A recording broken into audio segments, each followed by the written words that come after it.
Oke, baik Bapak Ibu. Assalamualaikum warahmatullahi wabarakatuh. Kali ini saya coba menjelaskan kembali bagaimana cara membuat soal atau membuat ulangan harian ataupun penugasan pada siswa. Langkah pertama yaitu kita langsung saja masuk ke kelas yang akan kita berikan penugasan. Misalkan di sini saya beri di kelas 11 MIPA 2. Nah, langkah berikutnya yaitu seperti penjelasan sebelumnya, apabila di menu atas ini turn editing on masih seperti ini, artinya proses pengeditan belum on, kita klik dulu ya agar berubah menjadi turn editing off. Kalau sudah berubah seperti ini, maka kelas yang kita ajar ini bisa kita edit. Nah, kemudian di setiap KD ini akan muncul editing ya, edit ini berarti sudah aktif proses pengeditan. Misalkan saya scroll ke bawah lah sampai akhir, ada KD 3.10, kemudian ada KD 3.9. Misalkan kita ingin menambahkan tugas di KD 3.9 atau kita buat tugas baru, misalkan seperti itu. Jadi kalau misalkan kita mau memberi tugas di KD 3.9, caranya yaitu kita klik add activity ini, kemudian kita pilih assignment atau quiz. Nah, biasanya kalau penugasan itu quiz. Nah, begitu caranya Bapak Ibu. Kalau misalkan kita mau membuat quiz dengan topik baru di luar KD, berarti kita membuat add topik baru. Jadi perbedaannya itu Bapak Ibu. Jadi kalau misalkan saya contohkan di KD 3.9 add activity, nah, kemudian saya buat quiz seperti itu. Nah, kemudian ini misalkan ulangan KD 3.9. Nah, kemudian ini untuk name, ini atas untuk judul Bapak Ibu ya. Kemudian deskripsi ini untuk penjelasannya. Silahkan dikerjakan tepat waktu. Nah, misalkan seperti itu. Nah, kemudian di sini nanti, ini silakan di display deskripsi. Jadi deskripsi ini silakan dimunculkan. Kemudian ini ada timing. Jadi timing ini adalah waktu open the quiz. Jadi kita centang dulu dua-duanya. Jadi open the quiz ini adalah waktu quiz ini dimulai, tanggal, bulan, tahun, dan jamnya. Bapak Ibu sesuaikan sendiri. Kemudian quiz diakhiri atau ditutup, waktunya Bapak Ibu tentukan sendiri. Nah, kemudian di bawah ada time limit. Time limit ini adalah durasi waktu mengerjakan kuis tersebut. Jadi misal kalau ada 40 soal, maka durasi waktunya Bapak Ibu tetapkan sendiri. Kalau untuk menit atau jam, misalkan jam tinggal langsung kita hours ya, kemudian kita setting ketik 2. Jadi artinya waktu mengerjakan kuis tersebut 40 soal adalah 2 jam. Nah, kemudian di sini ada when time expires, yaitu kapan waktu expirednya atau kadaluarsanya. Ini bisa kita buat atau kita setting dari beberapa opsi ini. Oke, baik. Kemudian ada grade. Grade ini adalah penilaian. Jadi grade to pass, istilahnya kita menginputkan KKM di sini. Nah, untuk grade to pass di sini skalanya yaitu pada model sendiri sudah ditetapkan 1 sampai 10. Kalau kita konversikan yaitu 10 sampai 100 untuk penilaiannya. Maka kalau misalkan KKM-nya adalah 75, maka di sini kita ketikkan 7.5. Begitu Bapak Ibu. Nah, kemudian di sini ada attempts allowed, artinya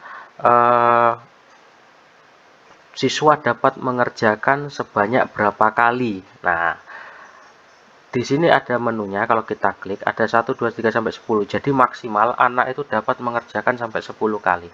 Kalau kita hanya menginginkan anak hanya dapat mengerjakan sekali saja, maka kita pilih satu. Mohon maaf, untuk kesempatan mengerjakannya bisa unlimited ya Bapak Ibu. Jadi anak bisa mengerjakan sampai tak hingga banyaknya. Kalau kita ingin sekali saja, ya tekan klik satu saja. Nah, maka siswa hanya dapat mengerjakan kuis kita sekali saja. Kalau mau 2 kali ya klik 2. Nah, kemudian kalau di sini muncul ada grading method, jadi metode penilaiannya pasti yang kita ambil. Misalkan kalau tadi kita memberikan 2 kali pengerjaan, 2 kali kesempatan mengerjakan, maka gradingnya kalau highest grade, nilai yang diambil adalah nilai yang tertinggi. Kalau average, nanti nilai yang diambil dari 2 kali pengerjaan itu adalah rata-rata kalau average. Kalau first atom berarti nilai pertama, kalau last atom berarti penilaian yang terakhir, nilai terakhir yang diambil. Jadi terserah Bapak Ibu mau mengambil yang mana. Misalkan nilai tertinggi ya berarti highest grade dari 2 kesempatan mengerjakan tadi. Baik, lanjut. Kemudian ada menu layout. Jadi menu layout di sini eh, tampilan soal pada siswa. Jadi misalkan every two question, every three question, berarti kalau every two question berarti setiap halaman akan muncul 2 pertanyaan. Kemudian kalau every three question berarti setiap halaman pada tampilan siswa akan muncul 3 pertanyaan. Ini Bapak Ibu sesuaikan sendiri-sendiri saja sesuai dengan kebutuhan. Gitu ya Bapak Ibu. Oke. Baik Bapak Ibu, menu selanjutnya yang penting yaitu di review option ini. Jadi review option kalau kita klik maka akan muncul 4 menu. During attempt, kemudian immediately after the attempt, later while the quiz is still open, kemudian after the quiz is closed. Nah, untuk yang pertama ini kita abaikan saja, kita perhatikan yang 3 menu ini. Jadi kalau immediately after the attempt, jadi segera setelah mengakhiri quiz. Kemudian yang ini yaitu ketika quiz masih terbuka. Yang terakhir yaitu setelah quiz tertutup. Yang perlu kita cermati di sini adalah right answer ini. Right answer ini artinya jawaban yang benar. Nah, kalau tercentang begini, artinya ketika anak mengerjakan, ketika anak selesai mengerjakan, atau pada saat mengerjakan, maka jawaban yang benar itu akan muncul. Nah, untuk menghilangkannya, tinggal kita buang tanda centang ini. Alangkah lebih baik di setiap di setiap menu ini kita hilangkan centang untuk jawaban benar, agar jawaban benar tidak muncul. Jadi kalau misalkan Bapak Ibu ingin memunculkannya kembali jawaban benar, tinggal centangnya dihidupkan. Misalkan saya menginginkan jawaban benar itu muncul ketika kuis itu selesai atau tertutup. Bisa di sini after the quiz is closed. Jadi tinggal dihidupkan lagi centangnya.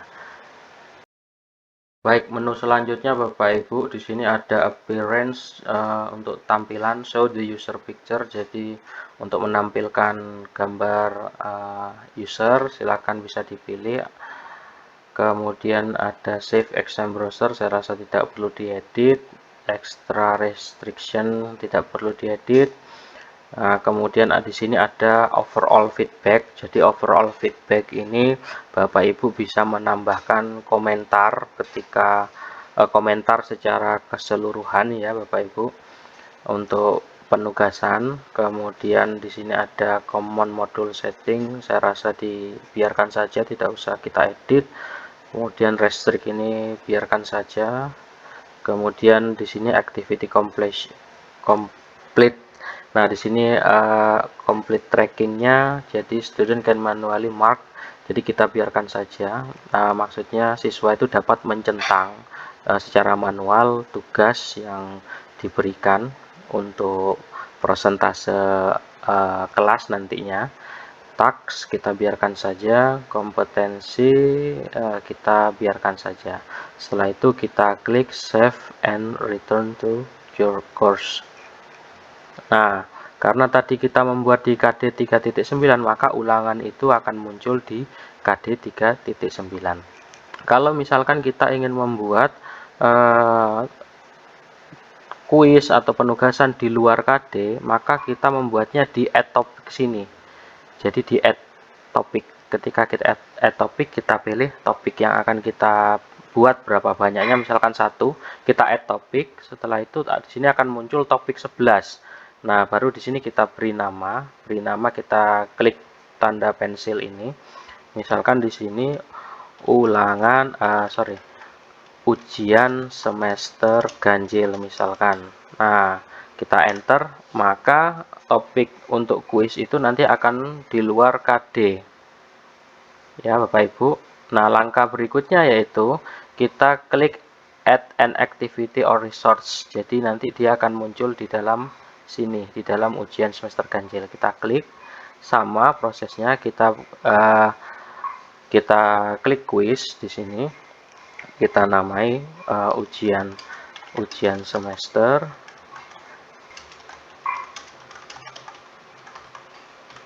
Untuk lanjutannya sama seperti penjelasan sebelumnya. Kemudian kita save. Nah, nanti akan muncul di sini, di bawah sini. Gitu Bapak Ibu. Baik Bapak Ibu, langkah berikutnya yaitu kita menginput soal. Jadi menginput soal, misalkan di sini dari ulangan KD 3.9 yang telah kita buat tadi, kita klik. Nah, kemudian di sini ada edit quiz, jadi kita klik edit quiz. Nah, kemudian akan muncul tampilan seperti ini, editing quiz ulangan KD 3.9.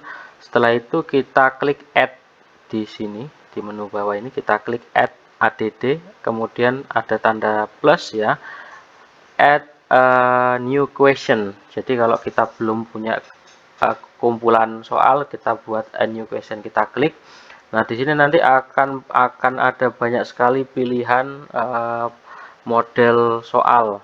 Jadi ada multiple choice, ada pilihan ganda, kemudian ada true false, benar salah, kemudian ada matching, menjodohkan, kemudian ada short answer, jawaban singkat, numerik, kemudian ada IC dan lain sebagainya, ada drag and drop, jadi menyeret dan menaruh, jadi ya itu, kemudian macam-macam. Kemudian ada nanti bisa kita buat juga pilihan ganda kompleks dan lain sebagainya. Kita buat ambil contoh dulu yang gampang, yaitu multiple choice atau pilihan ganda. Kita klik, kemudian kita pilih add. Nah, di sini ada question name, ada question text.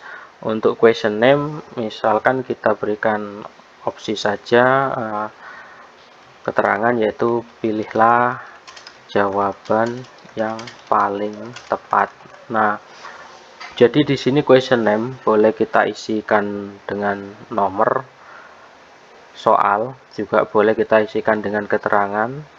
Untuk question text kita isikan soal, misalkan di sini saya coba contoh saja untuk pengisian soalnya.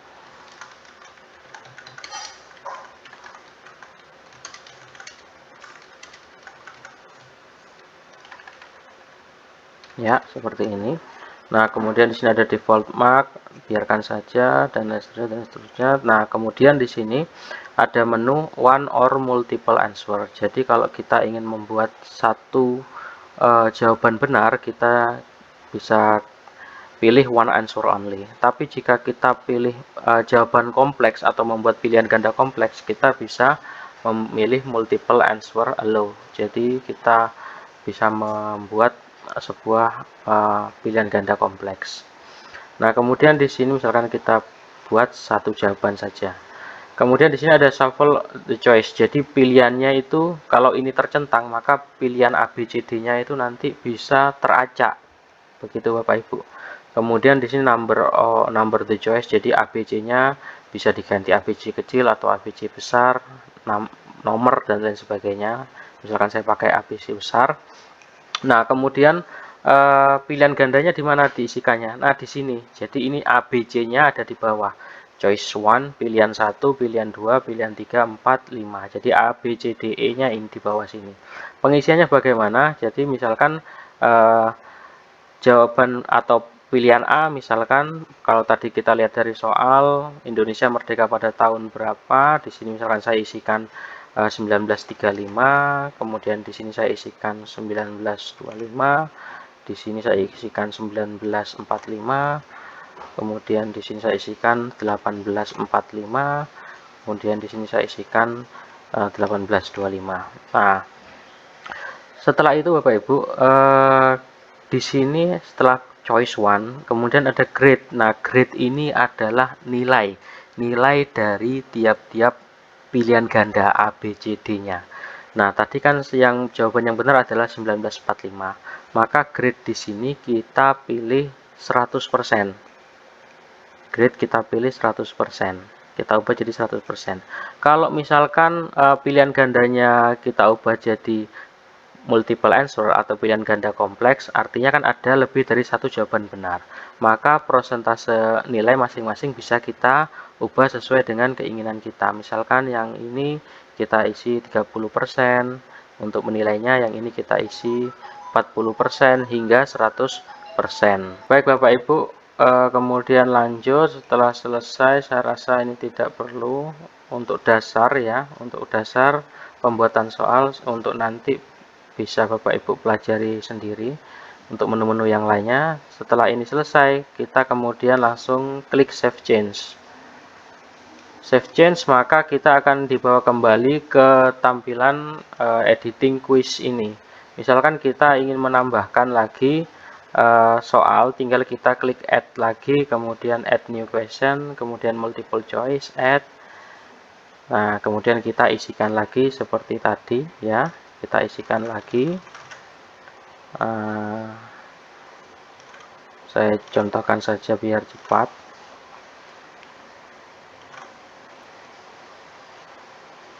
Nah, maka akan muncul dua soal. Kita sudah jadi dua soal.